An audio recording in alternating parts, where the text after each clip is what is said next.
Temperature has increased a degree and a half Fahrenheit since the 1970s, and more than 2 degrees since the 1900s. And that may not sound like a lot when you're dealing with overall national averages, but it means a lot when it comes to changes in weather patterns.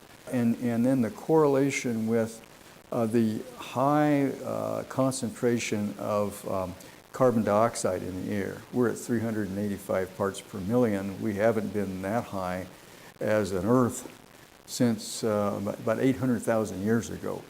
So we're at very high levels of carbon dioxide in the air.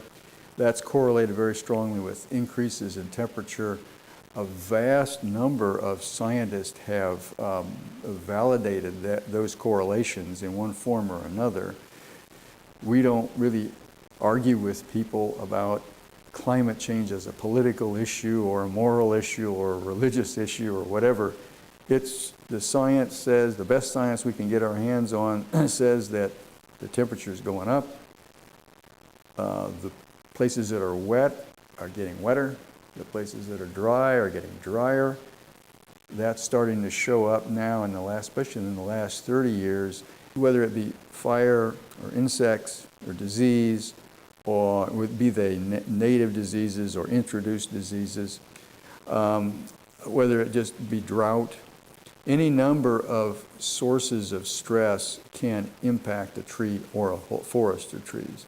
What climate change does, is that it affects all of those sources of stress. So that total, if you want to call it stress index on a tree, can go up when the climate changes, especially when the temperature goes up.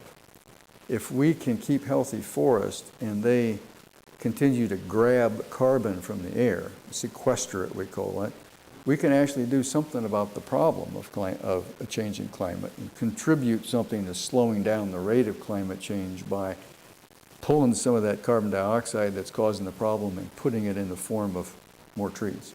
So when you see a tree, you're seeing a big block of stored carbon that was at one time carbon dioxide in the air. And that tree, if you see it in the summer, when the leaves are out and it's working, it's also capturing carbon dioxide out of the air as you're watching it. The forest in the U.S., and there are about 750 million acres of forest in the U.S. Acres about the size of a football field, okay? So imagine 750 million of those, and they sequester enough each year to offset about 12% of all the fossil fuel emissions that we Americans emit, turn loose in the year through our cars and the factories and all the other sources of emission. About 1997, actually it started probably in 1988, but it's ramped up through 97, we started seeing very large increases in fire, in the number of acres burned, and in the size of the fire. Most of the projections that we have done for the future indicate or estimate that we'll see 2 to maybe 3 times more fire than we have now between now and the end of the century. Where it's wet, it's probably going to get wetter, and that precipitation is all going to come at once or in a smaller number of really intense downbursts. And we're seeing more and more of that. And in the places then that are dry, are going to get drier. If we get stilted in our ways, or if we start denying things that our scientists are saying they're seeing, then we're probably going to have trouble innovating quickly enough.